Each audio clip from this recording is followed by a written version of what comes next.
Alright, let's do this one more time. Welcome to Pink Floyd, the podcast where we watch every movie ever made to see if it syncs up with Pink Floyd's 1973 magnum opus, The Dark Side of the Moon. I'm your friendly neighbourhood Gareth Blackler, and joining me is your friendly neighbourhood James Barron. Hi, it's James-Barron here, coming in hot and ready for a podcast about Spider-Man, everyone's favourite superhero. I think. He's probably like one of the most popular ones, right?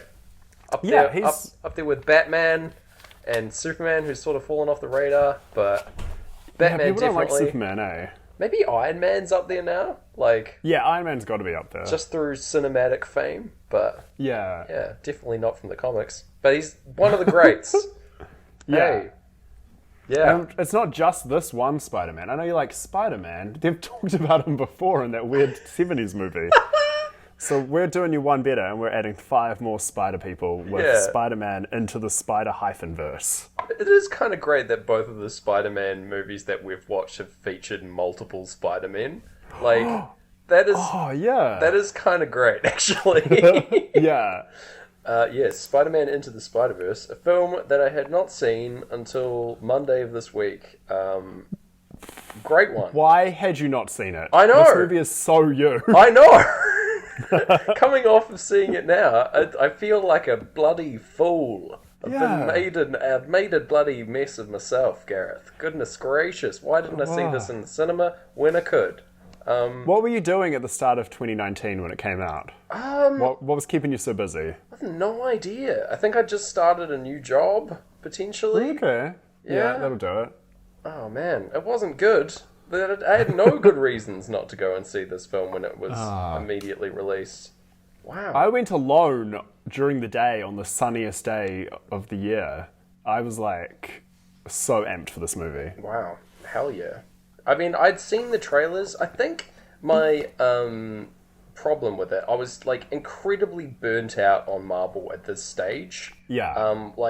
I'd seen basically I was one of those people, everybody went out there and saw all the Marvel movies going along, all the Avengers and stuff. And by the time, when did this come out? After the second Avengers movie-ish?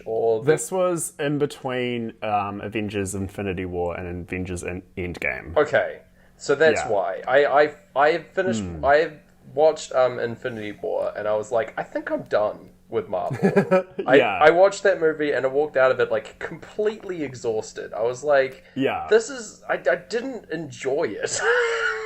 There's a hot take about the old Thanos and Infinity War. I would agree with you. That movie is actually, I do not really enjoy it. I find Endgame to be amazing. I think Endgame completely wins you back. You get a chance to see that. I've never seen Endgame. It's the thing. It's it burned me so bad to the point where I was just like, I'm kind of done. And so I never watched it. It was like a new Spider-Man's coming out. It's animated. I'm like, oh yeah, that's cool. But I'm sort of done with superhero movies. And boy, what a fool I was. Because this is the best one. It's the best superhero movie ever, I would say. Whoa. That's quite the claim, but goddamn, I love this one. Yeah. Gareth? Well, it's so interesting because this movie could exist without the characters being spider people. I guess that's true. You could have just made a multiverse action movie. But I think the idea that it's almost makes it intentional that they've rebooted Spider-Man 3 times. Oh my god, yeah. Because now you're kind of used to that story and you can see it twisted and played with. The way they play with the tropes of Spider-Man and all the the rehashing of the origin story and all the memes that they reference with Spider-Man is kind of crazy. It's so in touch with what Spider-Man is and everything around it that it perfectly encapsulates the movie without hamming it up like all the other Spider-Man movies have. They take themselves way too seriously, and this one doesn't at all, and it's great. Yeah. I wouldn't say that this movie is a comedy either. It just sort of has jokes in it and plays with the stuff that everybody knows about Spider-Man, Oh, man. Yeah, and it's also it can be super serious and it earns its seriousness. It earns its even when it does kind of dip into familiar Spider-Man storytelling, it's earned it because it's willing to play with it and willing to put in the work, I think. Yeah, man. Like, Yeah. I was just so impressed with this movie top to bottom. If you are a fool like me and you haven't seen this movie before now, and you are listening to this podcast, which is going to ruin the whole thing, holy crap, watch Into the Spider-Verse. It's really good. 10 out of 10. James Barron stars. We'll wait for you to watch it. I know. I could put a 2-hour pause in this episode. I don't know what that'll do to our metrics on Spotify. How would people even know to come back? It's like a timestamp in the description. This sounds like a bad idea. I don't think we should do it. I might do it for either that YouTube version or a separate YouTube version. Okay. Leave it reserved silence for you to watch Spider-Verse. Oh my gosh. But yeah, we still did watch this film with Pink Floyd. I watched it properly and then watched it with Pink Floyd because I hadn't seen it before, as is our law, per the blood oath. And yeah, do you want to get in and just dive? I just really want to talk about this movie because I loved it. Oh, all right. All right, let's do this one more time. One more time. Jumping in, as we do, speak to me, opening titles, you know the drill. That's how it goes. Yeah. There's a really fun glitch effect over all the little features of the film, all the little intro-y, studios and all that stuff. I'm already into the art style of this movie from, the go. Fucking Breathe launches in as we get, opening credits stuff. And then, we get the Spider-Man origin story that we all know and love. It's really quick. I would say over the course of, a minute and a half or possibly 2 minutes. The whole... Well, it takes place the entire instrumental build-up of Breathe. Yeah. It starts as soon as the guitars do and then ends as soon as the vocals start. Yeah, as soon as the vocals start, it ends. So that's pretty good. Yeah.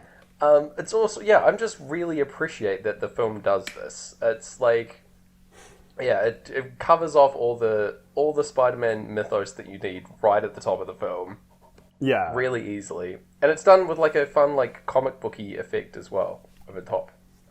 Yeah, and you get some references to the other movies. Yeah. You kind of you also get great jokes about his Christmas album and his popsicle. Yeah, he does the wee dance from Spider-Man 3 that is much maligned, but they pay homage to it. It's I did this. This may be embarrassing, but it's part of who I am.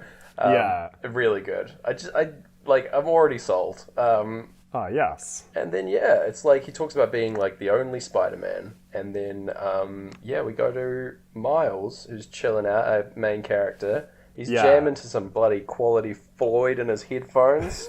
He is bobbing pretty much in time to breathe. Yeah, liking it. And then, he's running off to school. He's starting a new school. It's not really clear why he's starting a new school. I think it's just to, throw the character out of depth, but, you know... he got a scholarship lottery or something. Yeah, I think this is also shown in the intro with the there's lots of references to the number 42 throughout. Yes. And, there's a short shot of all these lotto balls all over the place, and one of them is a big 42 that's in center frame. I think this is representative of that lottery. I don't know. Yeah. Unclear. But hey. But also, payback to another part of the Pink Floyd universe with Hitchhiker's Guide to the Galaxy. Yeah. So we've got to give it that. Ultimate answer to the ultimate question. Is Spider-Man. Mm-hmm. Who is Spider-Man? Who knew? It was this film. And they were bloody right. It's a really good film. Bloody Deep Thought was just watching this. Yeah. They got that little tiny TV out to watch, and this was the first thing on it, and they were they just don't get it, man. This film rules. I just want to note at the start here as well that I immediately off the bat noticed the frame rate of these characters. The animation style, this is an animated movie if you don't know, and the animation style is incredibly framey for a lot of the characters, and the frame rate changes for different characters depending on their animation style, where they're from, what dimension they're from, and so I just found that really interesting. First of all, just from a technical standpoint to even do that, because it's super noticeable right at the start, but you just sort of it sort of just blends in later on. Yeah, you get used to it, eh? Yeah. So this film had the most animators Sony Pictures has ever hired for an animated film. Holy crap. Yeah, and I'm pretty sure they spent a year working on just 10 minutes as a proof of concept. Wow. That's insane. And then once they got that 10 minutes down, they just, like, nailed the rest of the film. I mean, yeah, stylistically, this movie bloody nails it. Like, it Yeah. walks the line of doing the, like, CGI 3D thing and also hand-drawn cartoon style Yeah. at the same time. And also, on top of that, everything is layered over with, like, a color halftone comic book, like, circular, like, pattern. You know, so it looks like it's ripped straight from a comic book, but like brought to life in cinema. It's genius. It looks amazing. Every and there's a frame bit of a this. like RGB glitch quite a lot, even in the non-glitchy scenes, which is another element. Which all of this shouldn't work together, but I guess you give 100 animators a year, they're gonna figure that out. On paper, this sounds like a nightmare on the level of like Speed Racer, where like you would expect this to be like way too much visual information on screen at the same time. You would expect to be like your eyes to be blitzed after watching this movie, but it fucking works. It's really good. It's you're never overwhelmed by it, and it just like it doesn't like hit you over the head with 1,000 changing images. It uses it sparingly, like the glitchy effect as well. So, it's good, guys. Yeah. I like this movie, if you haven't cottoned on yet. What? Yeah.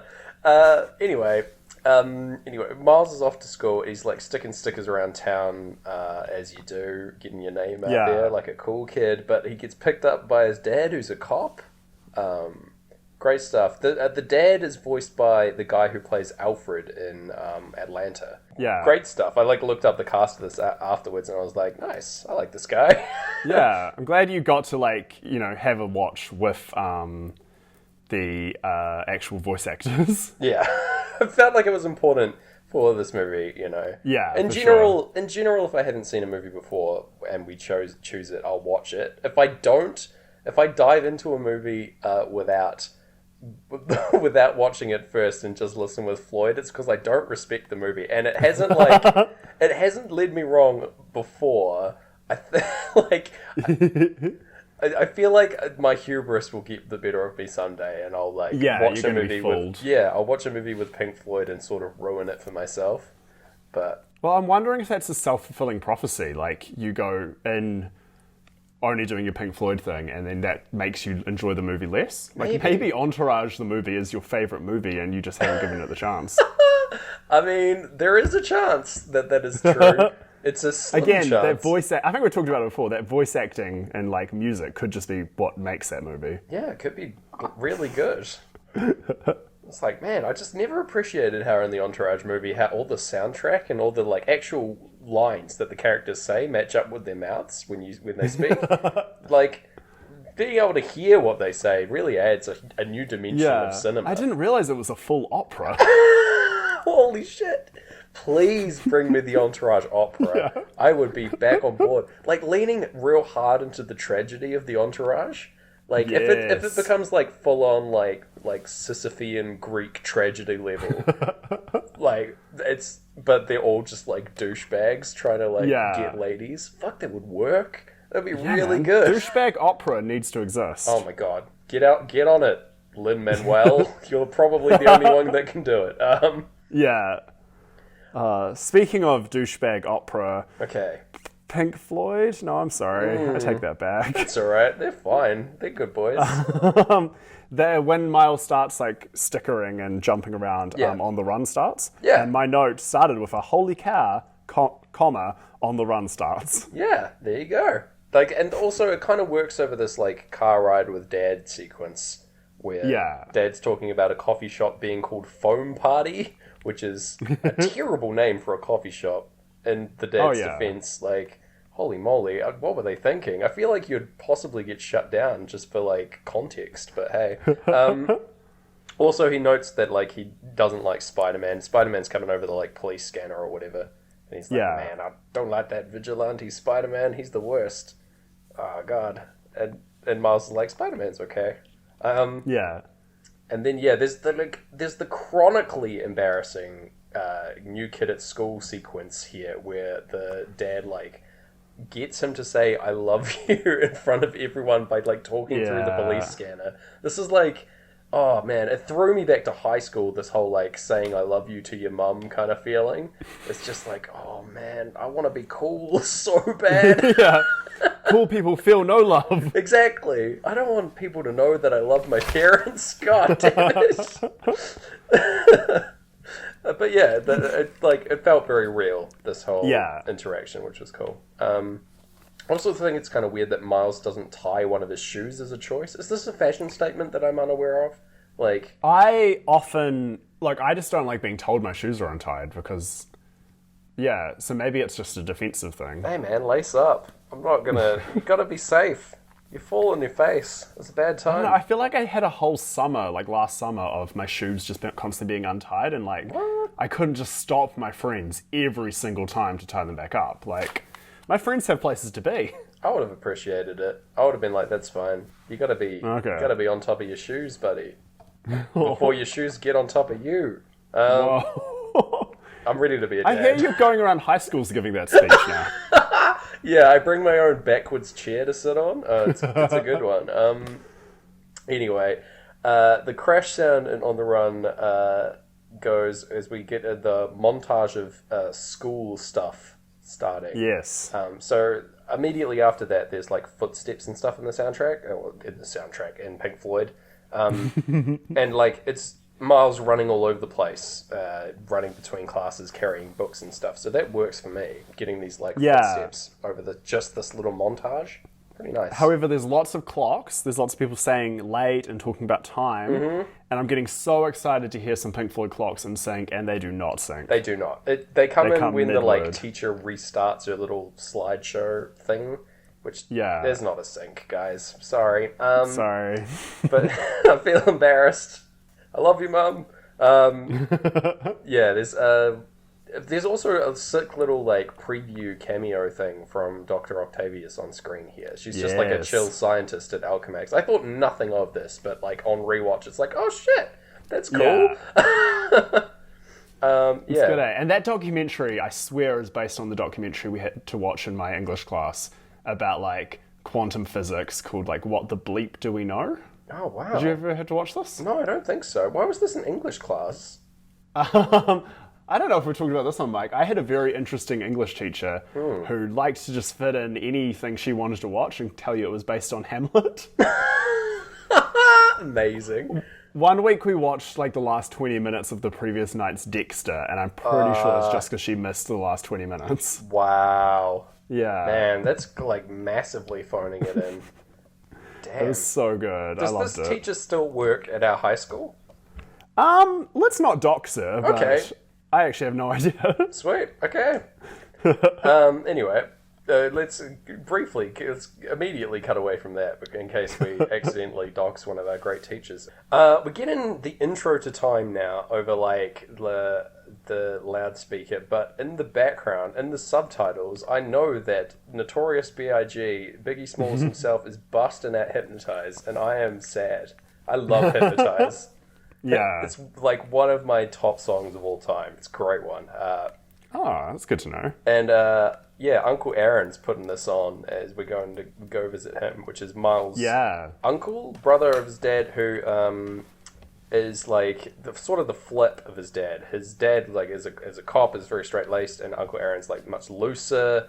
Has gotten in with some bad crowds, and he's like, but he's chill, you know. He's a good guy. Yeah.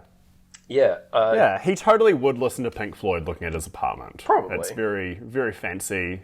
Big speakers. Yeah. Big TV. When he's not listening to Biggie Smalls, he is. Yeah. Yes. I'm surprised no one on the internet, from my quick Google, has done a Dark Side of the Moon Biggie Smalls mashup. Like, you know how the internet loves mashing up Biggie Smalls with things? There must be one. That's crazy that there's not. Yeah, there's Dark Side of the Woo. Okay. We should probably sync that at one point. Absolutely. The Wu-Tang. Yeah. Like, which Wu-Tang song is it? Do you know? DJ Pizdramentals did it. All right. Terrible DJ name, but I love it. The songs are Intro, Release Your Delf. Oh, so these must be the actual Wu-Tang songs. Oh, it's like the whole album? Yeah, it goes for 23 minutes. Oh, neat. Okay. Yeah. So, right. We'll tweet that or something. Sweet. Okay. I mean, it's sync it at some point. That's our brand. Yeah. Anyway, Uncle Aaron tells him about a shoulder touch technique for getting girls, which is hilarious in of itself.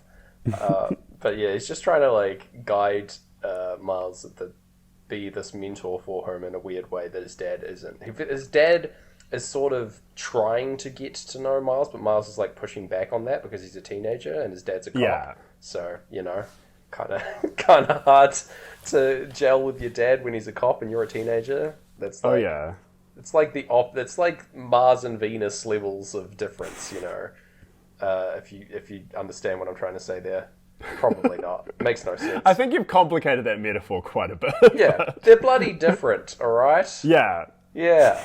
And this guy's chill. He listens to Biggie, it's fine. They go and put up a tag that Miles has designed, which is pretty cool.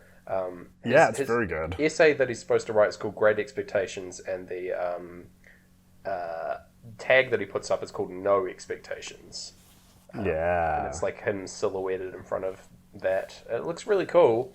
In the background, we got this little sneaky spider glitching out and like descending into frame. He climbs up all over Miles, just wandering around, and then he bites him on his hand when he wants to take a wee pick. Surely nothing's going to come of that, though. Nah, it's fine. The spider also has the number 42 emblazoned on its back. And it often glitches around, which makes you wonder, this is probably the most obvious fan theory in the world, but that spider must have come from a different dimension. Highly likely, yes. Yeah, having not bitten its dimension, Spider-Man. Curiously, there is an existing Spider-Man, but Yes. I think that's the case. It's warped in from a different dimension. But yeah, it's a chill little spider. Doesn't go well for the spider, though. It dies. No. Gets smacked very easily by Miles, and it is ripperoo for the old spider. Yeah.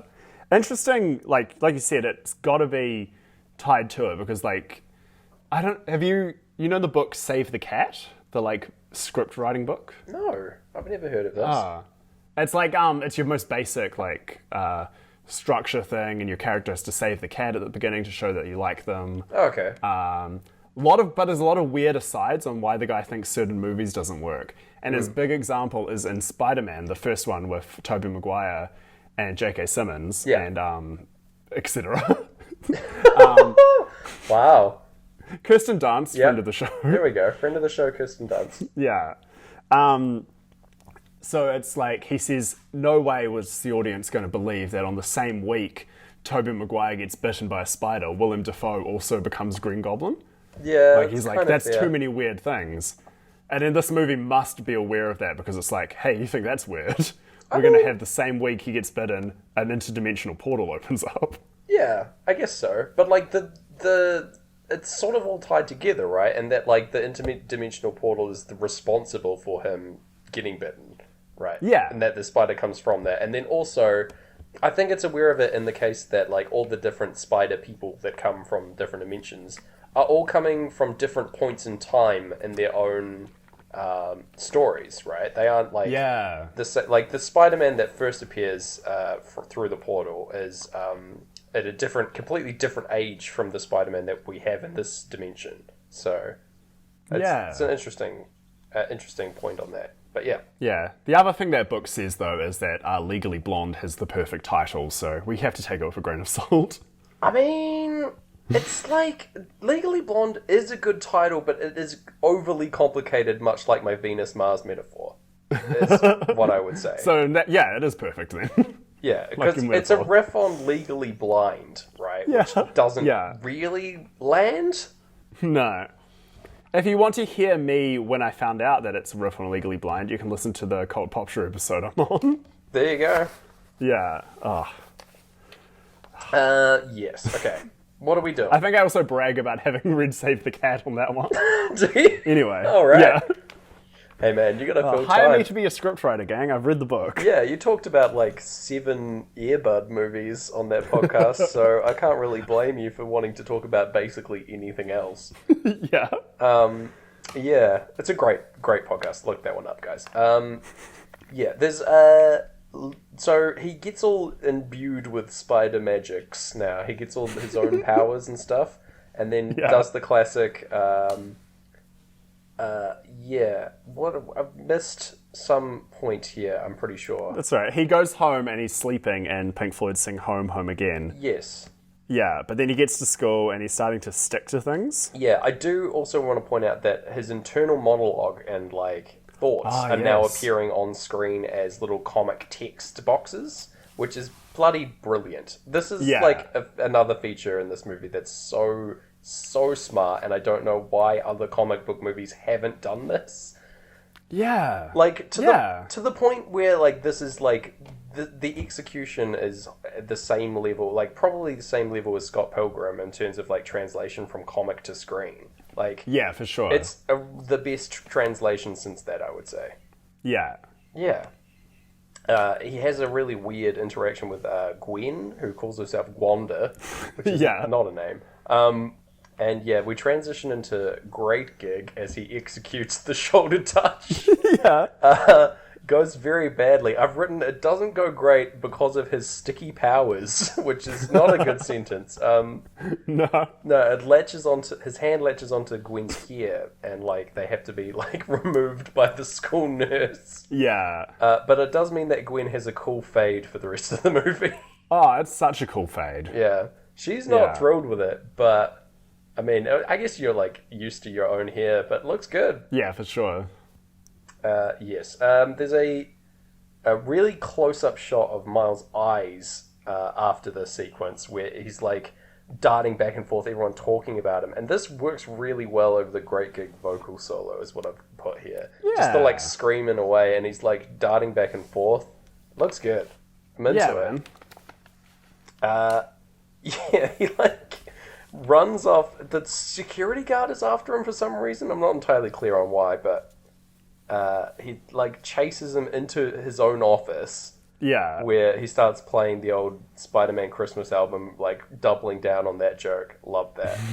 There's a weird sequence where he, like, runs on the walls with birds attached to his head. So many birds. This, like, so the showrunners of this were the people that, or the, like, script writers that were the people that made Clone High.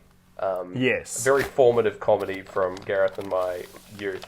Him hitting the window here and, like, zooming out of frame, and the, like, teachers, like, looking back and forth between this just screams Clone High to me. Like, it's so their kind of humor, which I love. Yeah, I just wanted to... Did you later notice the Clone High billboard? Yes, I did. That had been... That's, like, the one thing I knew about this movie going in, actually, was that Clone High is a feature film in this universe. Okay. Yeah. Importantly, there's, like, in this dimension or whatever, it's, like, clearly a different dimension to our own. It's important to note, like... they make a lot of effort to do that. There's lots of references to things in our own dimension that are slightly different. Like, there's Red X as opposed to FedEx. Clone High has a movie. There's, like, reference to what's his name? John Mulaney's show in there, but it's called something different. Yes, I only called that this time. Yeah. Oh Hello, and it's called Hi Hello. Yeah. Which made me very happy. Just lots of, like, mini little things, especially on the billboards. Coca-Cola has a different name, but of course it does, because movies. But, like... Yeah. There's little things like The Weeknd's album Kissland is out, but it's got the cover art for The Weeknd's album Starboy. Oh, weird. And yeah, Chance the Rapper, there's a poster of Chance the Rapper's third album, but he's got a 4 on his head as if to say he released a different album in this dimension. A little extra album in the middle. What do you think is Chance. different about Pink Floyd in this dimension? I think that the keyboardist and the drummer are swapped positions, Gareth. Yeah. That's the only difference. Anyway, he, like, gets back to his own room, and I do love that the Spider-Man comic that, like, lands on his face is perfectly mirroring the things that he's been saying out loud. So he, like, puts it together that he is a spider-man. Yeah. You know? Just doing his thing. And he's, like, trying to figure out who to call. Calls Uncle Aaron, who's out. Calls his dad, but he hangs up because he can't relate to his dad, who's a cop. And, it's all sad. At the end of Great Gig, you know? Yeah. Great Gig closes out with him being like, oh man, I don't know what's going on. He returns to the scene of the bite. with the little spidery glitchy boy. Yeah. Who's chilling. It's like, this is a normal spider, and it's like... I also want to point out that the effect they use for spider sense throughout the movie here is really, really nice. The whole, like, screen, like, explodes out with, like, a sharp color contrast over everything from the character, which is just so slick. It looks really good. Yeah. They do a simpler version, I guess, when you get a smaller spidey sense as well, where it's just, like, wavy lines around the characters' heads, which will later look really cool when there's all the characters feeling it. Yeah, the little tinglies, for the little buzz that you get. It's good. Anyway, there's a big old battle happening in the background of this scene between Spider-Man and the Green Goblin, who is inexplicably huge in this movie. Why is he so big? He's like a dude. I don't know. I think in some comics they reinvented him to be like mutated in a monster. Okay. But it's really cool because Peter Parker is calling him Norman, so he knows his like human name. It is, yeah. All the like people have the supervillain names, but they also just call each other by their first names, which is great. Like old co-workers. Yeah, they're all in an office together. But yeah, I was just sort of shook with how big he is. Yeah, I was all for it because we've seen Green Goblin already twice in different movie universes now. And both times he's been like a weird old dude and then his bratty teenage son. So it was great seeing like, oh no, this goblin is green. Yeah, I'm a little disappointed he didn't have a little fun hover bike thing that he usually has. That's the only change. But he does have sweet like big wings to fly around. So that works. Yes. What else happened? Oh yes, another comic-y thing that this movie does is like when people get hit. There's like a big pow and things like that actually show up on screen for a few frames, which is another really great thing. Yeah. A lot of them are like great freeze frames that you could pull out of the movie as well, just for like wallpaper purposes or whatever. But yeah, I love that little detail. It's like shout outs to like old Adam West Batman and stuff like that, which is kind of sweet. I was a bit annoyed none of them seemed to sync up with any big Pink Floyd hits, but I can allow it. That's fine. It's all good. Yeah. The battle continues. Miles gets like pulled into this whole fight sequence through circumstance, and then they go into this big like collider reactor thing. Yeah. Spider-Man like saves Miles from falling to his death as the Green Goblin like plummets, and I don't think is seen in the movie again. Maybe he is. I don't think he does well. No, But does he fall into the collider? Yeah, he like fall. No, he doesn't fall into the like beam or whatever. He falls into like a little ravine kind of thing. Like he breaks the whole thing, and then they have to rebuild it. So presumably they just like cover him over. But yeah. A lot of people. I was hoping he'd like have fallen into there, and we get some sort of like multiple Green Goblins in the sequel. That would have been great. Yeah. Green Goblin into the Goblin verse. Yes. That's my movie. Oh, you love goblins. I do love goblins, almost as much as I love skeletons. Okay, every time we meet a new spider person, we're going to have to ask, what is the Pink Floyd of their universe, and what is the Green Goblin in their Goblin verse? Perfect. Okay, I'm looking forward to that segment. Yes, they find out that they both have powers. They like have a wee chat. There's a very short interaction between OG Spider-Man and Miles, which is very endearing to each other. They're like, oh man, I can show you some tips and stuff. It's like proving that Spider-Man is a good guy here. Yeah, for sure. In case you didn't know, he's a chill ass dude. And he says, I've got to go destroy this big old machine before the space-time continuum collapses. Great stuff. More battling. Prowler appears for the first time. I didn't know if this was like a OG. This wasn't a villain I had seen before. It must be unique to the Miles Morales universe, I would say. Yeah, as far as I know, I think like it's one of those ones where there's been different Prowlers. Yeah, like different takes on him, obviously. Yeah. But yeah, great look. I love his like villain design. The big old cape, his mask is like scary. In the film when he appears and when he like uses his claws and stuff, there's this like horrific like dubstep bass hit every time he does things. And it's super spooky, but we don't hear that. We're hearing some sweet Floyd. I think we're hearing money over the sequence. Yeah, it's another fight scene to money, which, you know... Guys, you got to stop scheduling your fight scenes during money. It's not quite as good 30 as minutes you want in, it. it's not good. Get out of here. Yeah. We got Kingpin showing up as well. I love his design also, and that he like takes up most of the frame whenever he's on screen. A lot of the time they frame it so it's just his face floating in black because he's so huge. And other times he'll like take up the entire like left side of the screen and you just see his head and the rest is like black around him. It's great. His design is another one of my favorites. Like he's not even that crazy of a villain. He's just like a dude who's really big. Yeah. I don't think he's big in any other Spider-Man. I think they just they had this chance because it was a cartoon to be like, yeah, he's big. This ain't your dad's Spider-Man. I think he was big in the Spider-Man game that came out at a similar time around this. Possibly after, possibly before. I have no idea. But didn't play that either. I was burnt out on Marvel. Wow, you were burnt out because that was another thing I know, that was huge, another one that was really good apparently. But nope. Wow. You cut me deep, Marvel. But you've won me back kind of with this one, so maybe I'll give it a go. Okay, that's good to know. Yeah. But I just love the design of him. He's really good. So they use a really good alternate reality glitch kind of effect throughout the movie here. Like it sort of rips it when they turn the collider on. All the like buildings and stuff sort of fracture and fractal out into lots of different colors. There's a really good bit where the light lamp post like gets 1,000 different lamp posts of different types all joined together and exploding outwards, and this is later described as a Banksy by a random passerby, which is a good bit. It's cool. I love all kinds of alternate reality stuff. Looks good.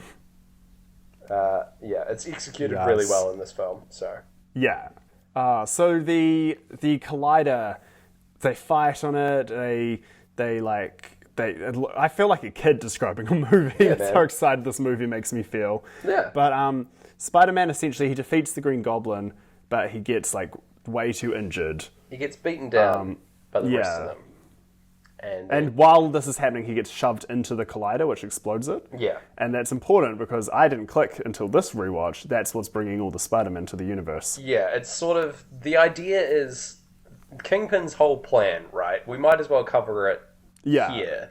In that he's trying to, bring back his family, and the people at the computers are, locating different versions of his family in different dimensions at the center and trying to bring them to the center of this beam thing. So when he puts his face to it, I guess it's imprinted with the Spider-Man code, quote unquote, and digs out all the Spider-Men from different dimensions and brings them all in, It's here they all are, and they sort of just get spit out when the explosion happens now. Because, Green Goblin, sort of breaks the whole thing and explodes the collider. Yeah. Presumably dying, we don't know. But there's a brief scene where Miles gets given a little dongle, USB dongle. Always the most important thing in a movie, the USB stick. The freaking microfiche that is required. It's whatever it is. It's even called a dumb word. I can't remember what it is. A goober. Yeah, a goober. It doesn't matter what this thing is. It's needed to win. They make reference to that in the film, which is kind of great. Of course, yeah. But he promises Spider-Man that he'll put it in and stop them turning the reactor on again. So big stakes. It's everyone will die if he fails, is what Spider-Man says, which is geez, dude. All right. And then, I guess you don't mince words when it comes to that, I guess. Guess not, Kingpin comes over and bloody slays Spider-Man, kills him. Yeah. Crushes him with his big Kingpin hand. Yeah. It's brutal, honestly. This hit is, really fast, and and you're just oh, god damn. They sort of linger on it for a little while after this as well to really let it sink in. By this point, us and them has started as well, so we're getting that somber. Yeah, we're getting that somber vibe. And then the Kingpin notices that someone else is there and sends Prowler after them, who's in hot pursuit of Miles. Chases him down on like a motorbike. There's a fun sequence with a subway train and all that. And yeah, manages to get away. Manages to evade Prowler. Again, scary. Yeah. He's got the scary claws. He's got like hover boots. He's got a lot going on, Prowler. Yeah. It's good. I'm glad he's good at branding. Otherwise, like, you wouldn't know what to call him. It's true. Hover boots, claws, cape? He's a pretty complicated dude. But yeah. he's got God style for sure. But yeah, Miles goes back to his family home and stays with them, and they're like, all right, I guess you can, but you're supposed to be at school, you little rapscallion.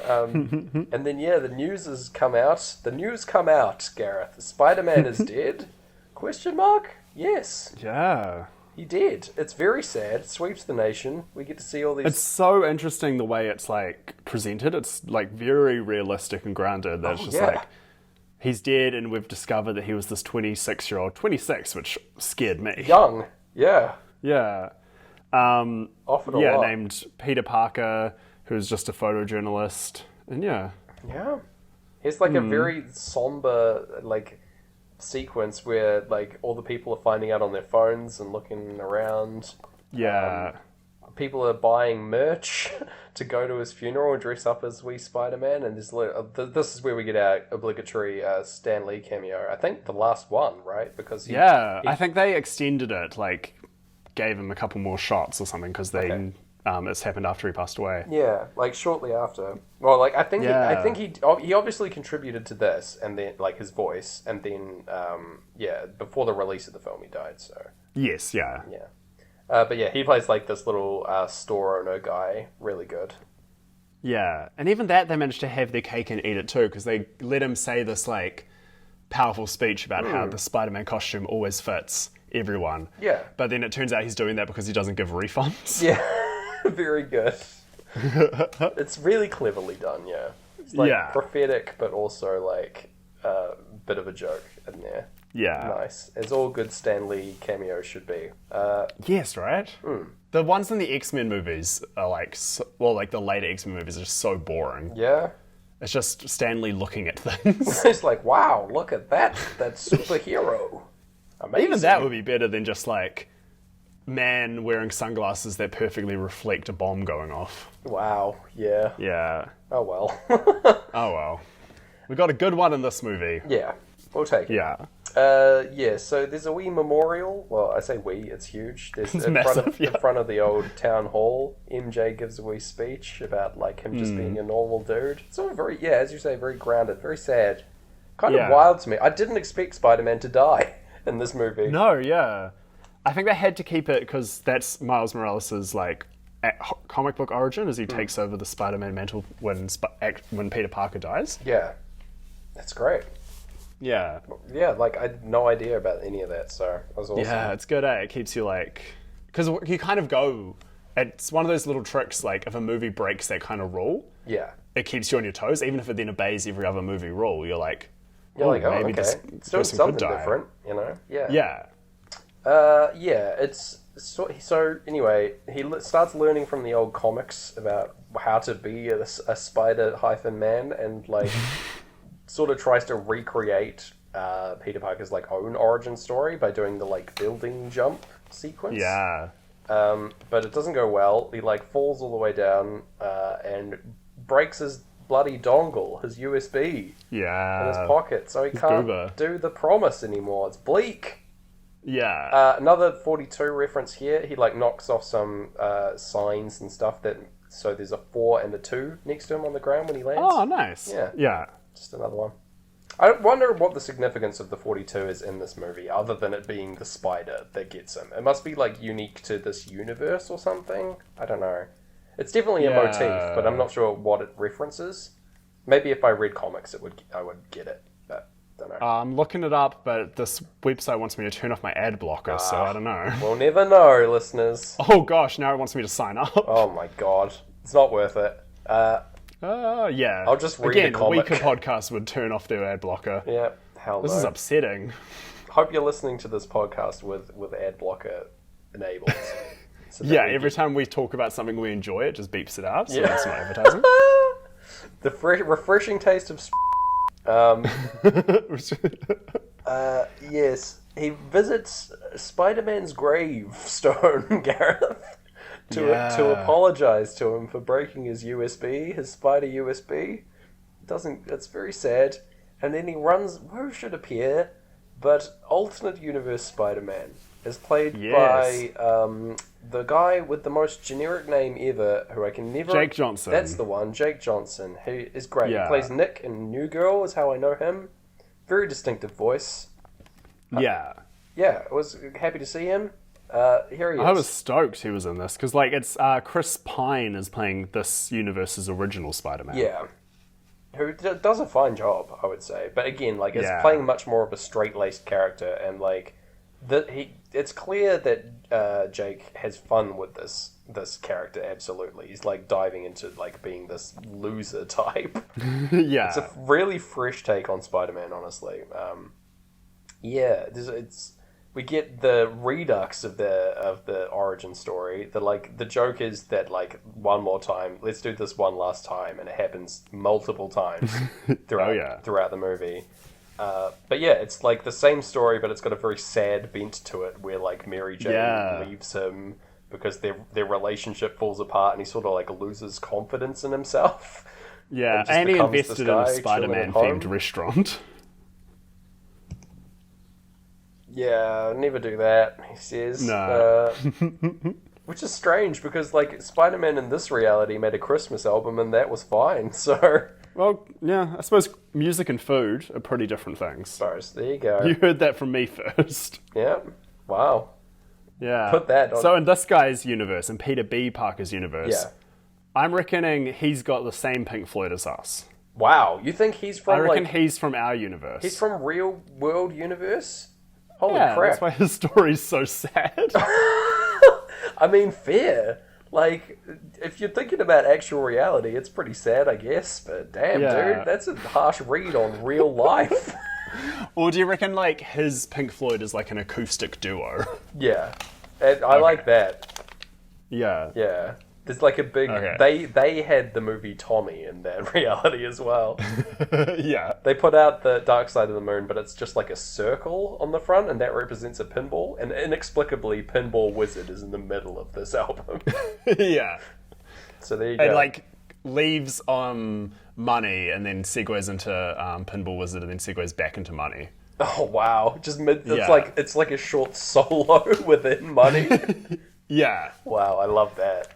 Okay, and what's the goblin in this universe? Okay, the Green Goblin of this universe, I think he died. He did well. He defeated Spider-Man several times, but then in a freak accident outside of this, outside of battling Spider-Man, just died. It was very tragic. And Spider-Man's cut up about it. You thought my thing was dark? Yeah, there you go. That is actually real dark. That would be so...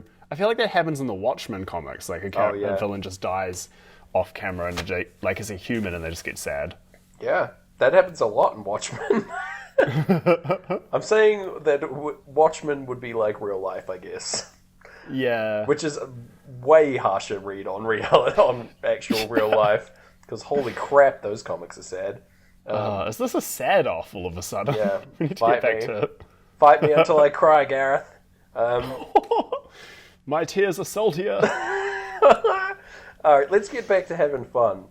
There's another slick little mini difference is that the NYPD is called the PDNY in this universe as well, which is I only call on this Pink Floyd watch, which I like, because they're here to arrest old mate Miles at the gravestone. I don't really know why, just for hanging out with a homeless guy, I guess, is what they think is going on. It's weird. Anyway.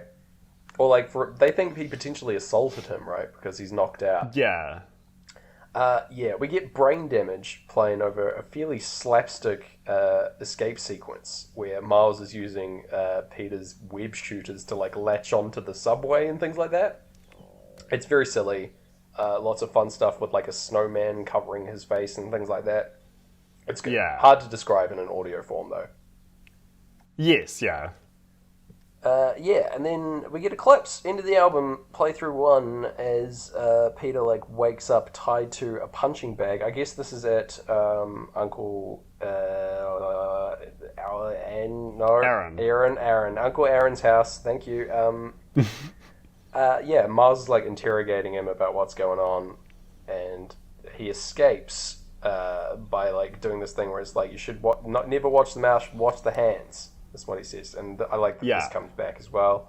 But yeah, unfortunately, he can't escape properly because of his like glitching out effect from being a different dimension, that is. Another fun like playing with the frame kind of sequence where like he's walking on the wall and we're getting like a perspective shift of that, and Miles like desperately trying to like come down and talk to him without doing that is really good. And yeah, it's like convincing him to actually help at the start of playthrough 2 here. Yeah. They have to re-steal the little dongle from Alchemax as the new plan. Yeah. So there we go. We've got a new mission at the start of playthrough 2.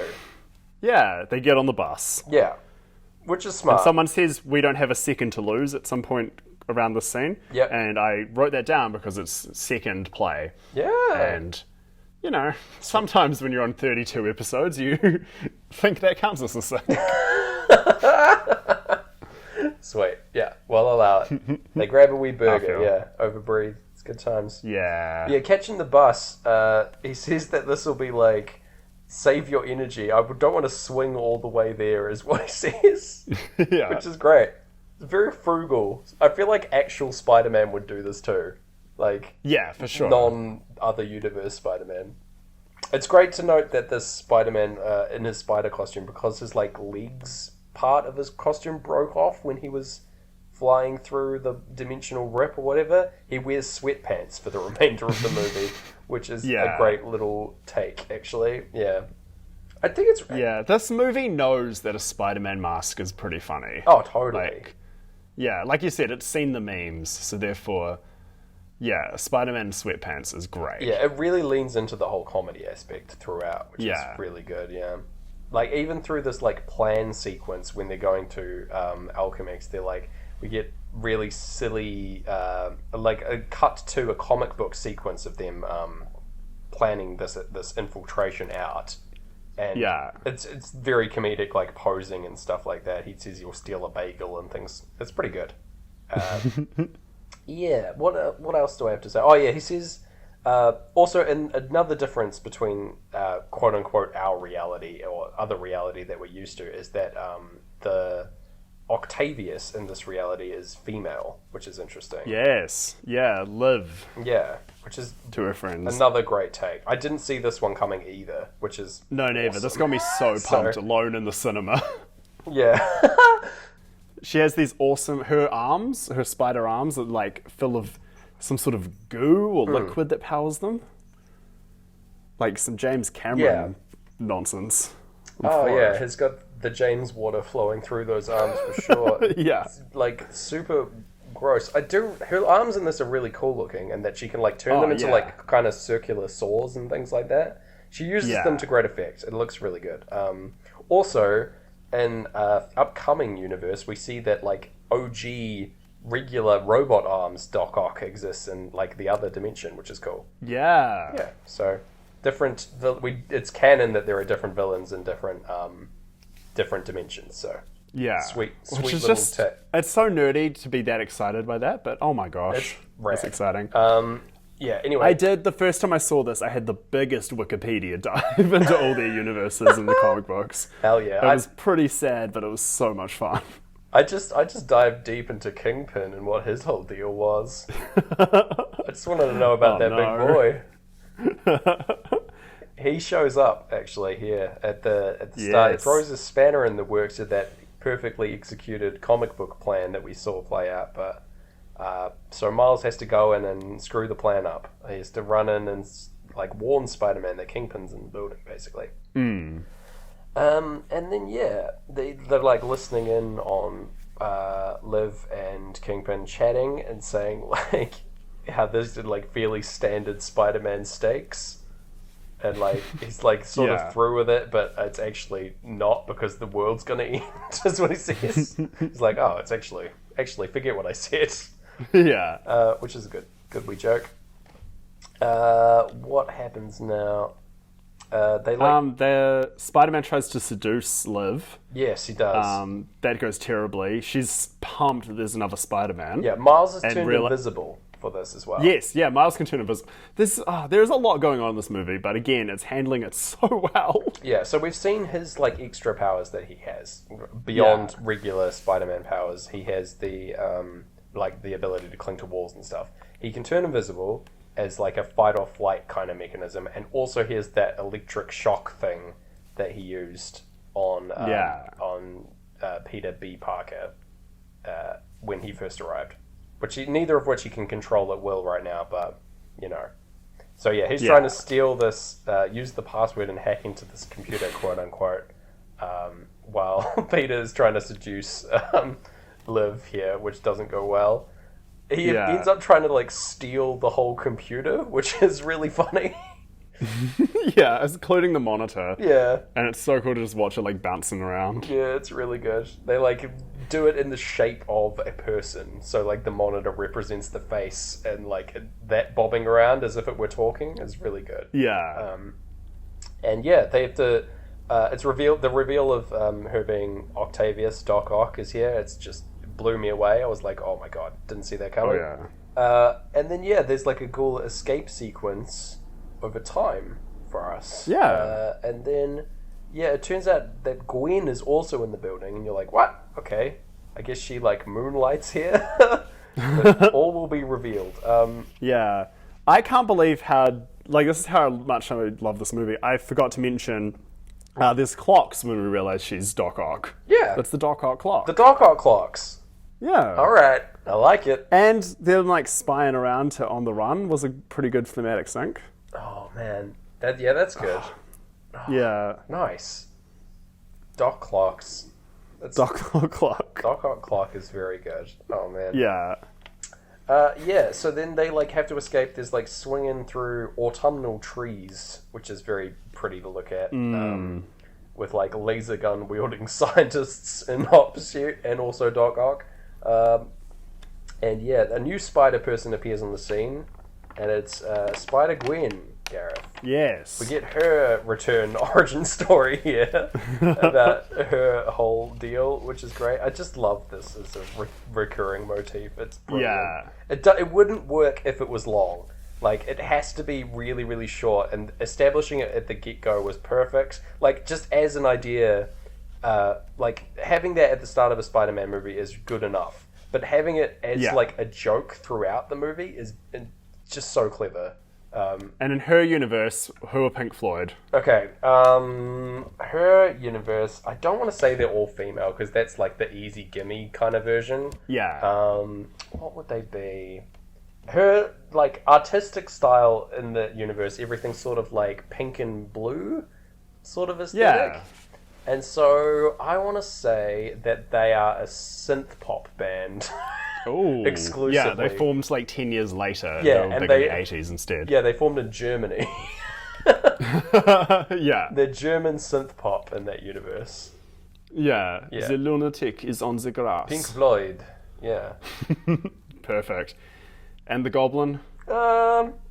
This is relying on you to know a lot about the Green Goblin. I don't know too much about the Green Goblin, other than, like, the existing, like, Spider-Man movies, Tobey Maguire stuff, really. Beyond that, I'm not that guy. I do love goblins, but I don't... Yeah, maybe it's just, he's like a labyrinth-style goblin. Dude, if I had my way, all Green Goblins would just be labyrinth-style goblins, alright? Like, that would be the dream. Instead of, like, being regular people with origin stories and stakes and stuff, it's just like, nah, the Green Goblin is a Green Goblin. Yeah. I'm afraid so. All he wants is some gold. And Spider-Man won't give him that gold. Yeah. He, like, doesn't understand that, like, gold's, you know, it's valuable. It's not that valuable. He's just like, nah, gimme. It's valuable to me, the Green Goblin. He saw that Spider-Man has one gold filling, and he's like, "Oh, I want it," and that's his whole drive. He didn't even. Yeah, it was in like a bad drawing of Spider-Man that he saw, and he's like, yeah, he's got some gold on him. That's all I need. Arch enemies. But yeah, this is kind of shoehorned in, but we get a little flashback of Kingpin's motivation with his family, who like he was beating up Spider-Man and his wife and kids saw and were like, "Oh no, you're a big scary man that we didn't know about before." It's like, all right, guys, and then they like flee in their car and get into a car accident and die. I guess, like, if he wasn't beating up Spider-Man, Spider-Man could have saved them from this car accident, but, like, people die. I don't know. Yeah, I guess I don't know, he seems like the kind of guy who would blame someone else for this. He totally projects on Spider-Man for this. He's like, I must punish Spider-Man by breaking his back with my big fist. Yeah. But yeah, he also employs this little guy called Tombstone, another guy who I'd never heard of before, who is apparently like a recurring Spider-Man villain. But he just sort of looks like Frankenstein and has guns, is his whole deal. Yeah. He's great. Frankenstein of guns. I want to know more about Tombstone. Where's Tombstone's, like, movie? Yeah, you know Tombstone's going to have like 1 billion comic books. Oh, totally. We can't sync that with Pink Floyd unless we read at a certain speed. Oh my god, that's too much work. Yeah. This podcast is enough work already without me taking on a Tombstone's load of extra work, you know? But imagine if that was your thing, that you were the guy who knew everything about Tombstone. Oh man, I don't know. I don't really want that to be my thing. I think that would be not work wonders for my brand, which is in tatters already. Tombstone your brand, man. Yeah, Tombstone your brand. Tie your shoes and tombstone your brand. From the top rope. Yeah. There's a little nice sequence where Spider-Gwen's talking about it being nice that she's not the only spider person around. There's like a cool camaraderie that this film builds where it's like you're never, even if you think you're alone, you're never alone. There are people out there just like you going through the same kind of things that you are, you know? Especially at the like high school age is what this is targeted at as well. Super. It's very clever, like thematic tie-in there. But yeah, they go and visit Aunt May, who's like sick of reporters and is like a massive badass in this movie. But yes, I loved Aunt May. Yeah, she takes them down to like a little Batcave equivalent that Spider-Man has. Straight up, this is the Batcave, right? There's like a Jeep and a motorbike. Yeah. I don't think it's Spider-Man's. I think there's a plane. Yeah, I don't think Spider-Man's ever had like a secret base, right? I don't think that's... Yeah, definitely not in the movies. Nah. But fair enough. He's got a wee Batcave, whatever. Yeah. It's great as well that he's only been Spider-Man for like 10 years. This other guy's been Spider-Man. Peter B. Parker's been Spider-Man for way longer and didn't get the cave. Yeah, it is kind of cool actually. It's also like this isn't really dwelled on, but in Peter B. Parker's universe, Aunt May is dead. And so this is like the first time of him seeing her in like 10 years from his perspective, which is kind of wild. He's like, I don't think I'm ready for this. And everyone's like, well, the movie has to continue, so come on. Yeah, it's kind of annoying he gets more time missing MJ than he does with Aunt May. Oh my god, yeah. I really want... If I could cut one scene from this movie, it would be the MJ sequence. Straight the up. one coming up where he looks at the photo, or the one No, with the bread bit. I cut that whole bit. Whoa. Sorry. Whoa. I mean, it depends. Like, if you're going to put some sweet other thing in it, or if I'm allowed to use that minute for whatever I want, you can use then I'll let you cut it. You can use it for whatever you want, other than that. Yes, I'll just waste it podcasting.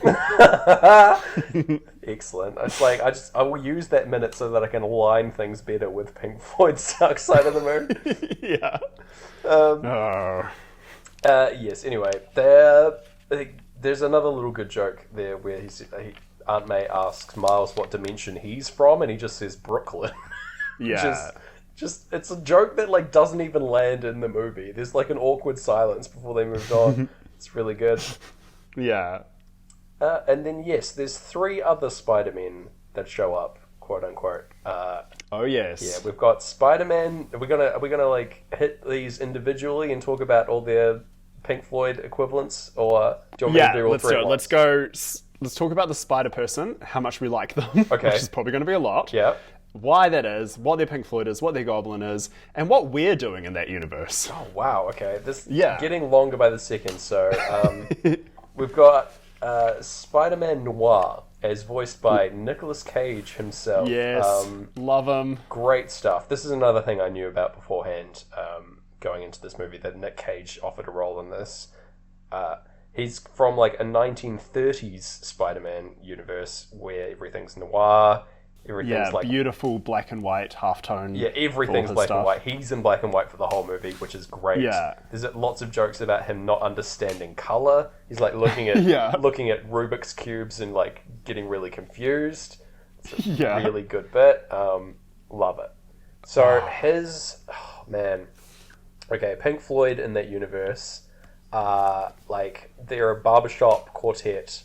Oh, yeah. And they're like, oh man. Yeah, it's just all a cappella versions of their tracks. Yeah. Which makes like Great Gig really weird, because it's just screaming. On the Run is wild. Yeah. But yeah, definitely seek that one out if you can, through the universes, dimensions, whatever. What else? We got Goblin.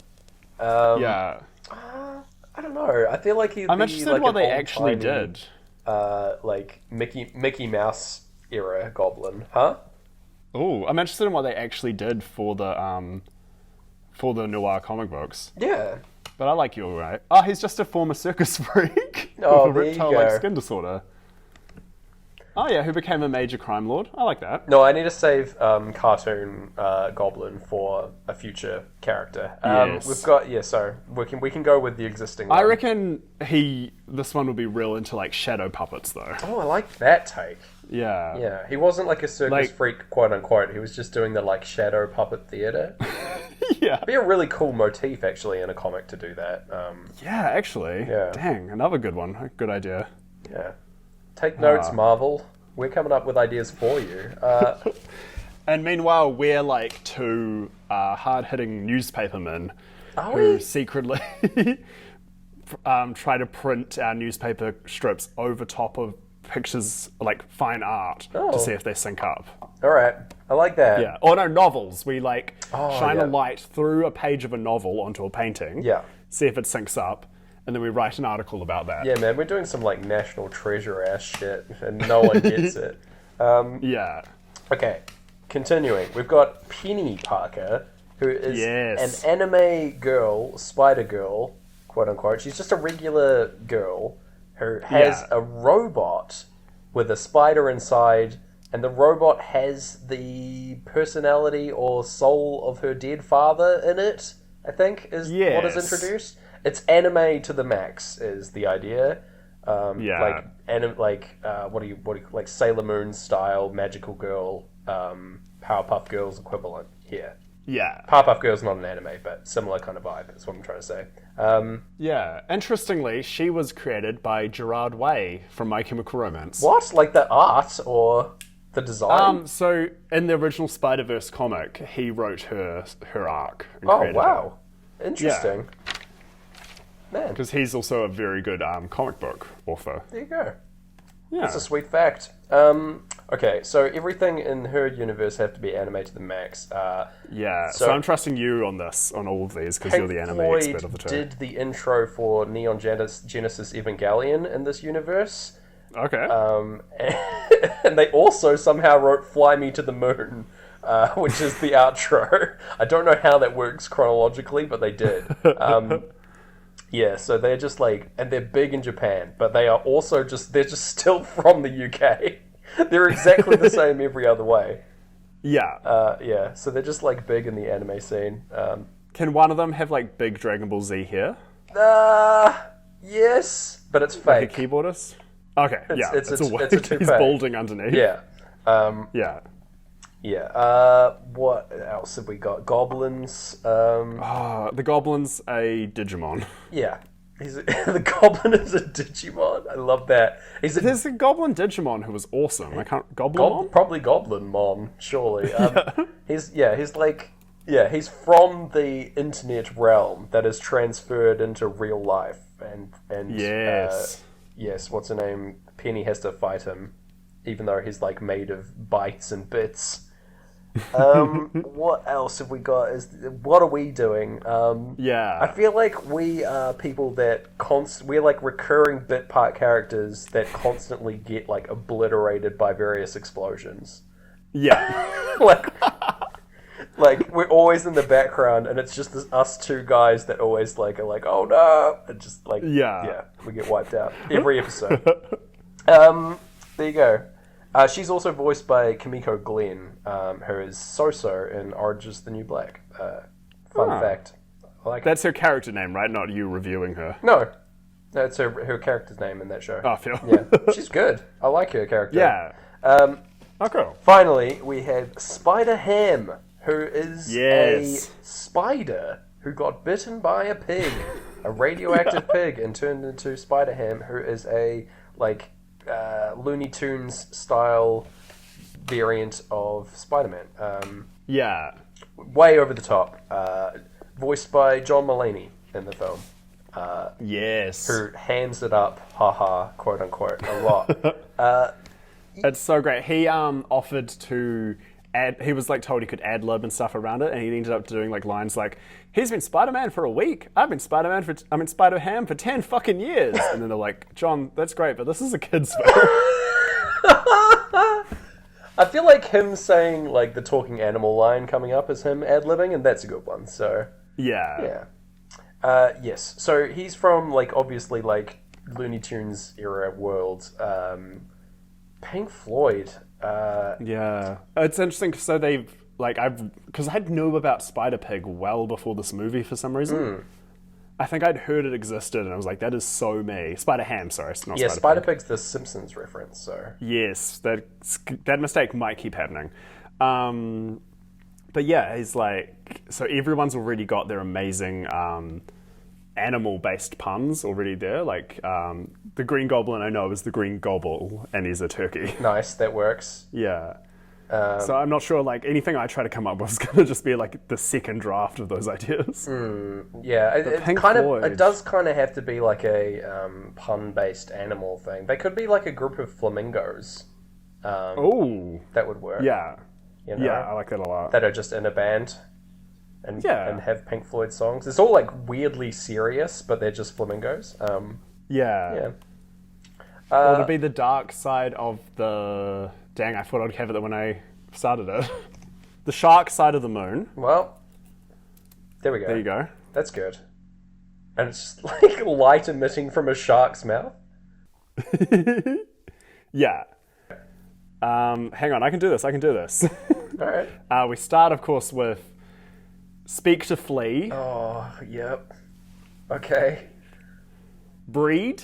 It's not very good. Oh, that's no good. I don't ever want to listen to a song called Breed. On the Run. On... Oh, this is not enjoyable. This is like what it's being in the worst writer's room. For real. Just like anything that can work here. Yeah.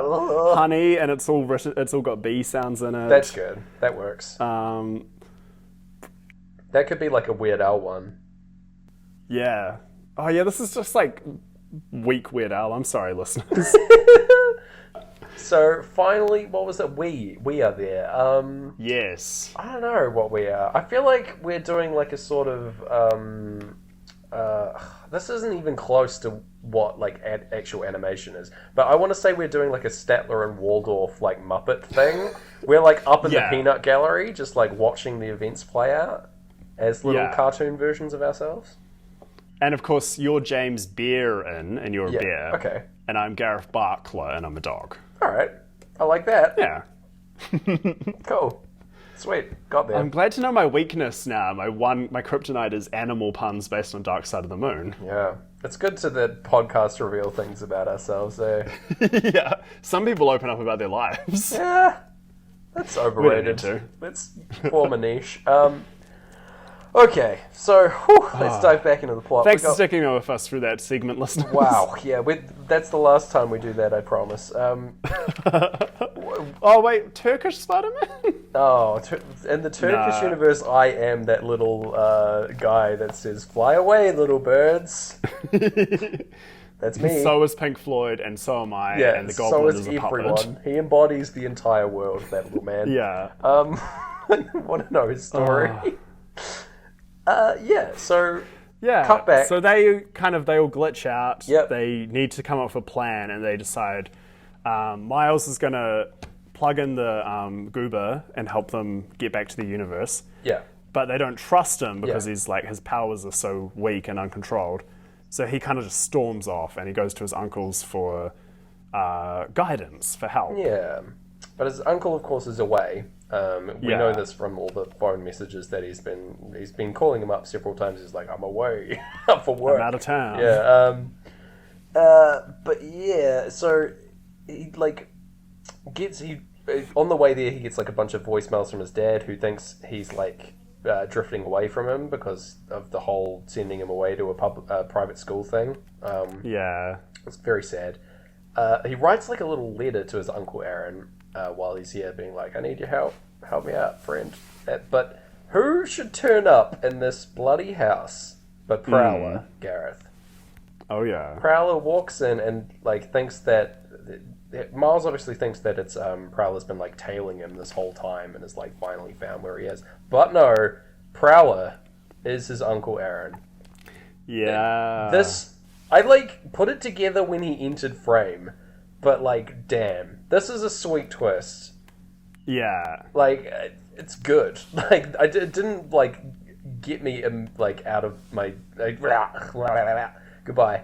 I've lost everything. It didn't hit me immediately like the Octavius reveal did, but like this one I saw coming a little bit. But man, it's serious. I think they kind of banked on you knowing that, because I think in the comics Prowler is his uncle as well. Okay, sweet. But yeah, either way, they then use the emotional side of it to make that hit. Yeah, it chases him down again. There's another Prowler prowling chase sequence. Yeah, and it gets away again, evades old Prowler. Still doesn't know. Miles now knows that his identity, but not vice versa. Yeah. The new goober, I've written, my next note is my new goober is constructed by anime girl Spider-Man. Which is that sums it up. That is a sentence that I wrote. Miles returns and like is like, "Oh, my uncle is the Prowler," and Noir Spider-Man's like, "Man, that's a badass origin story." Yeah. Again, like directly talking to camera. Just a little note about this. I think it's kind of fucked up that like later on they're all talking about like, for me it was this person who died. They could have warned him that everyone has tragic backstories if they're Spider-Man. Like, yeah, I suppose that's not something that they would have thought to all put together, right? I guess not, but yeah, it's like someone's gonna die. Yeah. Damn, dude. It's like part of being Spider-Man, apparently. You gotta have these narrative stakes. Yeah, man. Yes. There's a big old battle that plays out at Aunt May's house with like a bunch of things breaking. Oh yeah, including Spider-Ham just breaking a plate on his own head. Just for fun. Yeah. Very rude. He's a rude dude. Rude dude with a tood. And we've got introduction of another villain here, Scorpion, whose all his dialogue is in Spanish, which is translated on screen in a little text box. Yeah. Really good. So like good. That. Yeah, there's another like really sweet action sequence with the Prowler and Scorpion and Doc Ock, of course, all here. Yeah. And Prowler, like, it results in Prowler like pinning Miles on the roof, like extending him out over the edge, ready to kill him. And Kingpin's in the car nearby, being like, "Finish it." And then Miles reveals who he is under the mask, and Prowler's like, "Oh fuck, I can't kill my own nephew." Which is fair. And I'm glad that he doesn't. Yeah, like full-on villainous dude. Clearly, Prowler, bad guy, working for Kingpin, probably done some murders. But yeah, doesn't kill his own nephew. Good. Yeah. But yeah, he like hesitates on killing him, and then Kingpin shoots him in the chest. Poor Prowler dies. Gets like taken to an alley by Miles and is like crying over him. It's a really, really sad sequence. Yeah, and this is when we get some very dramatic parts of old Us and Them by Pink Floyd. Yeah, man. Including, he gets shot exactly when that voice goes like, not gonna kill ya. Yeah. Which is a lie. That was a lie. That was Kingpin lying to camera. Get out of here, man. Yeah, it's heartbreaking. I honestly think this hits way harder than the Uncle Ben death in regular Spider-Man. It's like way more serious, I think. Yeah, and we get more of an idea of their relationship than we often do in Spider-Man movies. Yeah. I got you there. Also, I guess like Uncle Ben's like a major father figure for Peter Parker, but like he's so much, I don't know, he's so much of an older dude. It's like, and they're like more like grandparents in the film, so it's like sad in the way a grandparent would die in a horrific accident, quote unquote. But like, you know, I don't know. This one just hit me way harder. It's very sad. Maybe it's just like you said, you like this movie so much more than the other one. I guess so. Yeah. That's probably it. There's the down and out line after he dies as well. It's very sad. The body gets discovered by the dad, who has been like called onto the scene because there's this fight involving multiple Spider-Men. That's what it says over the radio, I think. Spider people. And so, he thinks that Spider-Man has killed his brother. If he didn't have reason to hate Spider-Man before, he sure does now. Damn. Even though he's, like, supposed to be dead, or, like, someone masquerading as Spider-Man, maybe, has killed his brother. But, bleak. Yeah, and it all kind of, like, the scene ends right at the end of Us and Them. Yeah. Yeah. Really works. Also, the last line in Us and Them is the line, "The old man died." Yeah.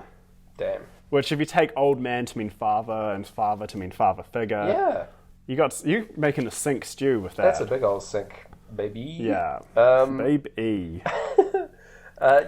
Miles, like, obviously distraught about this whole thing. He gets visited by the other spider crew in his room, who say, like, this is where they talk about that, like, key motivator being people that died. Spider-Ham, though, honestly, delivers it the most eloquently. He says that, like, part of the hardest thing about the job is that you can't save everyone, which I think lands so much better than saying, like, for me, it was this person who died. Like, trying to make him feel okay that way. But, like, I think, weirdly, Spider-Ham is the only one that gets it right. Like, he's just got emotional intelligence, and who knew? His dimension. Yeah, that's it. Pigs are supposed to be really intelligent. There you go. That radioactive pig bit him, gave him super pig intelligence. It is very funny that it's a pig that bites him. That's a good bit. Yeah. So, like, the flatmate comes home, the roommate, and they all hide from him, and then he sees them and faints. And that was a scene, I think, in the trailers, but it's still just a joy. Still good. And then, they have they confront him, saying they're going to go stop the collider without Miles. Yeah, and Peter B. Parker decides that he will be the one to stay behind to, like, stop, because he feels that, like, he's already screwed up his own reality enough that it's like he's willing to die rather than go back, like, sacrifice himself and be, like, the hero or whatever. But it's kind of wild, this, like, whole... It's a really new take on Spider-Man. The whole, like, suicidal almost style. Like, he's gotten himself to this position of being, like, completely distraught. In a similar kind of vein to, like, a Batman type. Yeah, like, Batman's doing his thing because he's, like, sort of he's so messed up by his past that he's become this, like, figure of justice and heroism, you know? And he's not looking out for himself. The story of Spider-Man's always been a lot more optimistic. Yeah. That's sort of his appeal, I would say, as well. Yeah, for sure. So yeah, it's kind of good that they didn't make Peter B. Parker's story as like an actual movie, because I feel like that would be terrible. It would be like really hard to watch. Yeah, it'd be like the gritty remake of Spider-Man It could movie. potentially have happened as well. Like, what with all the like gritty, like post, Dark Knight, you could say. It's like, let's reboot Spider-Man and do the Batman thing to it. Like, that could have well been a thing that happened. But no. It almost definitely would have been the third Andrew Garfield one. Oh my god. Would have been like that. That would have been because those were just getting dark and soulless. Ugh. Yuck. Yeah. I remember going to see that first Andrew Garfield one and like it doing nothing new and just being so bored. I watched that and felt nothing, and then I watched the sequel, and that was fun because it was kind of like just so missed every mark it tried to hit. Oh my god. It is better than the Tobey Maguire version, I would say. It tells the story of Spider-Man better than that, but because it's the same story, like it doesn't really change anything or do anything different. It's just like it stays true to the comics probably, but like I don't know. I still have a huge soft spot in my heart for the Tobey Maguire ones. I think they're great. Oh, like those were my first M-rated movies I got to watch. Like, I'm all for them. That's probably what kicked off my Spider-Man fanship. Oh, sweet. Yeah. Yeah, no, they're good. I'm not going to deny that, but yeah, I don't know. This is the best Spider-Man that has been. Yeah. What can you say? The ones with Tom Holland also pretty good. So, you know. Yeah, I like those. We got oh man, where are we at? He ties up little Miles with his sticky web, and oh my god, I'm losing it. And he says he won't know when he's ready to be Spider-Man, and that it's a leap of faith that he has to make. Yes, which really hit me this watch. That line. Yeah, it's with good. A bit of Pink Floyd playing, with a bit of I Am Any Colour You Like by the rock ensemble Pink Floyd. That rock ensemble. It really just touched me. Known for their album Shark Side of the Moon. And yeah, I think we get brain damage as they all leave, starting up. There's another really heartbreaking sequence now with the like dad on the opposite side of the door, thinking that Miles is just ignoring him. He's like trying to talk to him about his uncle dying. But Miles is like tied up and unable to speak on the other side. Bleak. This is awful. Yeah. Very sad sequence. He also like feels like he's losing Miles in the same way that he like lost touch with his brother, which is brutal. Like the arc that the dad goes through in this movie is pretty interesting. Like, heck yeah. I wish we had more scenes with him, honestly. He sort of just shows up later where it's not necessary. But I wish we had more, like, interstitial things with, like, about their relationship deteriorating, because I just think that's interesting. Yeah, for sure. Maybe it'll get addressed more in a sequel, but... Maybe. Yeah. I think it's just, like, Brian Terry Henry is just actually such a good actor. Oh, for real. He crushes this role. Yeah. Man. I can't wait to see him in more things. Yeah, same. Atlanta's been a great one for him, eh? Yeah. Oh, Atlanta's just so good. Yeah, shout out to the fact that it gave us Lakeith Stanfield and Brian Terry Henry.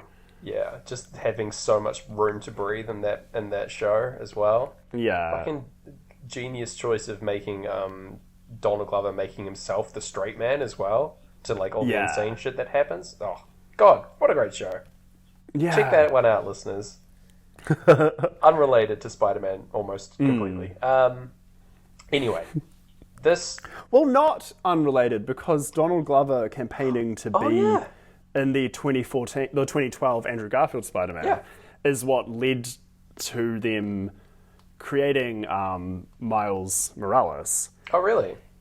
And so there's a shot in Community. Oh, gosh. Oh, get your pieces of paper and connect them to Post-it notes, listeners. All right. There's a shot in Community Season 2 where Donald Glover is dressed as Spider-Man. Yes.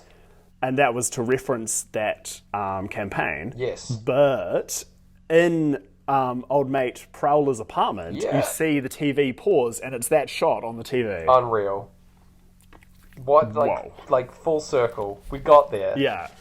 Give me anything, and I'm going to link it to Spider-Man. Shot of at the end of the movie where Spider-Man is looking and seeing like the matrix of the whole exploding particles and things, seeing all the universes at once. But that's me listening to you work your way back. Damn, impressive stuff. That's podcasting. Anyway, this has given that whole sequence that you explained, the Donald Glover connection has given Miles the motivation boost that he needs to be free. And he bursts forth with his electric powers that he's now in control of. We get like a really slick little montage sequence of him like making his suit, going back to old May. I nearly called her Aunt May. Her shack and. She's just listening to rap music as well. Badass. What a boss. Sipping some tea. Yeah. That's my whole vibe. I hope the universes where she becomes a Spider-Man come into play in the future ones. I'd be into that. Yeah. I think she's called like Spider-May. Oh, alright. I think. That might have been me making that up. You only need to change one letter. That would make sense. Yeah. Save a lot on like making new signage. Yeah. There's a really slick little... shot here with the mirror, like not the mirror. He's looking at the suit inside the cabinet, and him now measuring up to that, where previously he wasn't. There was a shot of this before, and he was like not filling the shoes of Spider-Man. He was not measuring up, quote unquote. Yeah. And like him now, like matching eye to eye with Spider-Man and able to wear the suit is the motif here.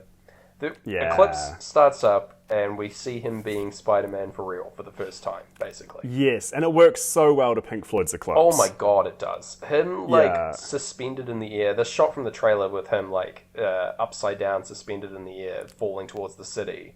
So good with Eclipse. Yeah. This is one of my favorite eclipses. Yeah, it's awesome. Yeah. It really works, at the end of this playthrough as well. He's gone through the journey of him, becoming Spider-Man and now filling the shoes for the first time. We're ready for the final confrontation and the final play of the album. Oh, yeah. The final playthrough is just your Miles Spider-Man. Yeah, man. Heck yeah. Into it. Oh, yeah. So, we cut to casing Kingpin's, building. He's in is he in, the Empire State Building or something? I think so. Some fancy New York building. Yeah, he's having, a whack-ass memorial dinner for Spider-Man, which he doesn't believe in. MJ's there. And, underneath this is the big collider at the bottom. And, this is the weird sequence with Peter, getting catharsis and talking with MJ about bread.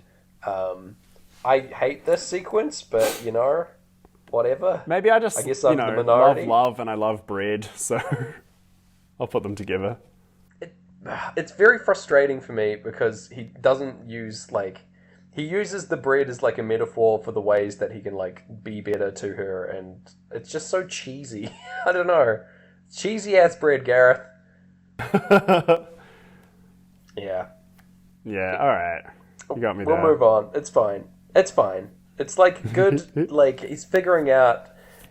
We need to get Peter B. Parker to the stage where he's able to go back to his own universe, and this is part of it, so I'm fine with it. We get Breathe as we're heading down for the final confrontation. Everyone is descending at the same time to the collider because we know we have to go there. And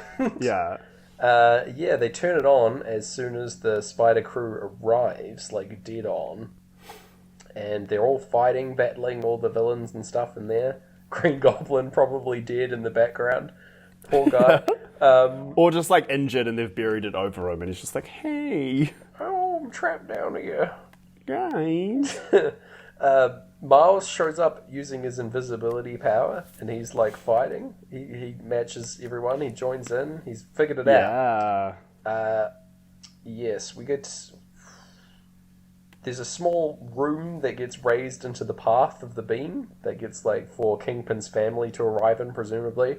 But this causes, interrupting the beam's, flow, it causes psychedelic cityscapes and, vehicles and other items, giant tapes and things to fly out of this, a nucleus of an atom kind of looking thing. It's so cool. It's rad as hell. This whole fight sequence is unparalleled. It's so sweet looking. They have a lot of fun with extra-dimensional space and cool flying buildings, gravity being out of whack. It's so cool. Yeah. Really good. Like, it's perfect for Spider-Man as well. They're like a beautiful... Like, that's why I love the Tobey Maguire one so much. You feel when he's swinging around and the camera follows him in those movies. Yeah, man. But you feel it so much more when he can swing around and he's not even swinging based on like our physics. He's like no other character would play in this universe as well as he is literally playing in it, jumping around and stuff. Yeah. They're using like the full elasticity of the animated style as well. Like him like being flung around like crazy. There's a bit where he gets like where Miles gets like sandwiched between two buildings and has to like fly through them, and he's just like stretched beyond imagining. Looks great. Yeah. And there's like a Pink Floyd are bringing their A game because there's like a cool kind of juttery sound as that part happens. Yeah. All to some On the Run. We got On the Run over great this, song for this, which works. Yeah. It's really good. There's a good little sequence of him flying through the buildings is like he's going to put the goober in the machine just before the On the Run crash happens. Sadly, the anime robot also dies. So, alternate universe, Penny Parker's dad dies. Yeah. Well, is the dad the robot or the spider? I think the soul of the robot is... Oh, okay. Or like the dad designed the robot and is part of its AI or something. Anyway, she's cut up about it. Yeah. But yeah, she would it's hard to relate to like the bit part character's father that soul is in a robot, you know? That's so many layers of obfuscation of sadness. More so than Unless Uncle it's something Ben. that's happened to you. Yeah. Has this ever happened to you? Find the like smallest grief counseling network available. Yeah. Man. Oh. Yeah, clocks are all going off in time as it's time to send people home. Everyone's jumping into the little beam, getting sent back to their own realities, delivering the final send-off lines and sad goodbyes. And yeah, except for Peter B. Parker, who's like still pretty intent on staying. And they have this like talk. Miles like switches it up on him and like talks him out. Does the same move on him, like tripping him up that he did in his own apartment, in his own room. And then, he's like, how will I know if I'm ready to go back to my own dimension? He's like, you won't, it's a leap of faith, which is sweet. It's like bringing it all back home to him, which is so clever. And goes home. So Yeah. Very, very nice. Nice little goodbye. Yeah. I love that, like, even though, because these characters, like, especially Spider-Ham, they're like the chocolate in the trail mix. They're what gets you excited, but you know if the movie had too much of them, it would kind of lose its like heart. It wouldn't be as nutritious. Spider-Ham gets close to being too much for me, but like it's strong disagree. He's like he has like if he had like a few more lines, I'd be like kind of tired of him. But he's like used sparingly enough that I'm fine with it. Yeah. Because he's so jarring to the rest of the tone of the film. Oh, for sure, yeah. You know, like, in the same way the like anime girl is, honestly, you know. Yeah. Yeah, that's a good point. But I did love, like, because it's so jarring, him fighting the Scorpion was beautiful. It was great, yeah. Using the like anvil on him from like hammer. He's got literal hammer space. Yeah. Which is so clever. It's like a really specific animation reference that if you don't get, like, it's brilliant. Yeah. So then it's just Kingpin and Miles. Yeah, final standoff. Them like facing each other down on the side of a building with like atoms and crazy particles flying around them. This whole fight scene is fucking magic. It looks so good. Also, this is where Miles' dad shows up inexplicably being like, the building's exploding, you know?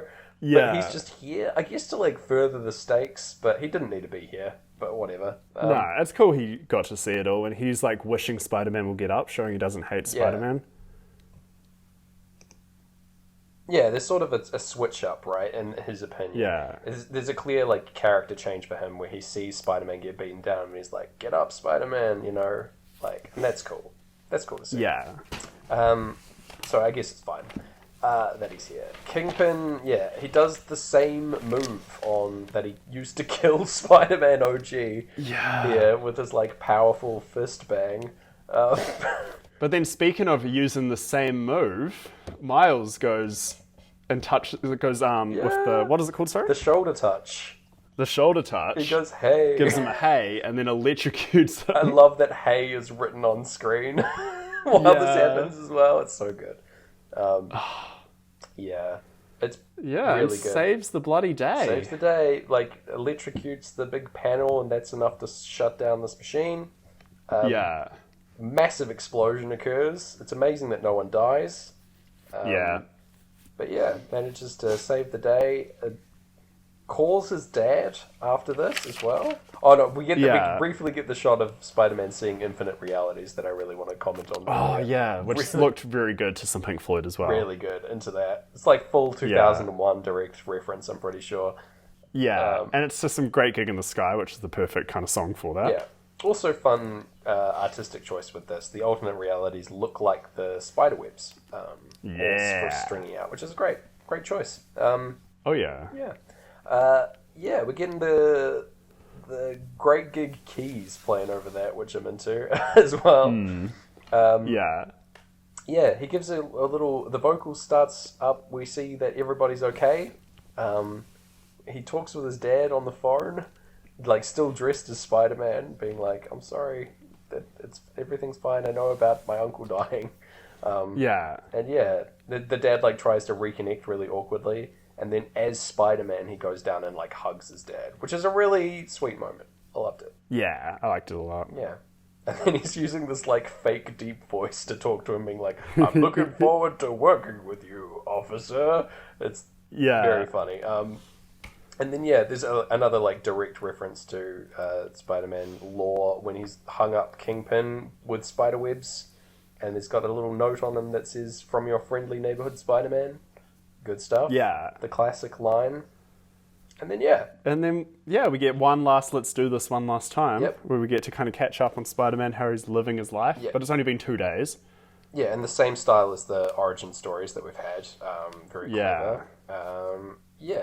We get the final like thesis lesson of the film is that like anyone can be Spider-Man, that anyone has this like hero within them. That it's a great lesson. Honestly, it's really cool. It cancels out the Nickelback song from the first Spider-Man where he's waiting for a hero to save him. Oh, thank God. He didn't realize he could be the hero. Yeah. I'm sorry to everyone who I reminded that song existed. Yeah, never mind. Man, was that like released alongside that soundtrack? That song? Yeah, and then Spider-Man 2 obviously had Dashboard Confessionals Vindicated, which a hit. Another banger. And then then it was a long break between Spider-Man hit singles until this movie when Sunflower came out, with old mate which is a great song. Post Malone, who offers a cameo as well. Yeah, there you go. Yeah. Sweet, that's it. Well, it's not it because this is a Marvel film, so we have to stick around. We're getting... Yes, I was a fool and I didn't stay for this end. Oh, buddy, this end I got credits. you. It's fine. I did this time. I was so excited to watch it. Yeah. So this is another one that AJ would have yelled at you about. Yeah. Okay. That's fine. It's the year is 2099. Yes, we're getting Spider-Man from the 2099 comics here, who has the ability to travel back in time. Or like to other dimensions. He's been given like a little watch because he's from the future. Why not? He can do it autonomously. Yeah, so without a portal, effectively. Yeah. And he's like, I've got to go back to the beginning. And he teleports back to 1967, the first Spider-Man comic ever. And or like the Spider-Man show? I don't know. I think it's the comic. The like 60s cartoon. Yeah, and he's here. That all the memes are from. Yeah, it's like, and they recreate the Spider-Man pointing at Spider-Man meme here, like poke fun at that, which is great. It's really, really funny as like a post-credit scene. Worth sticking around for. Yeah, and J. Jonah Jameson or J.K. Simmons' character's in it as well. Really? Oh man, I didn't put that together. That's great.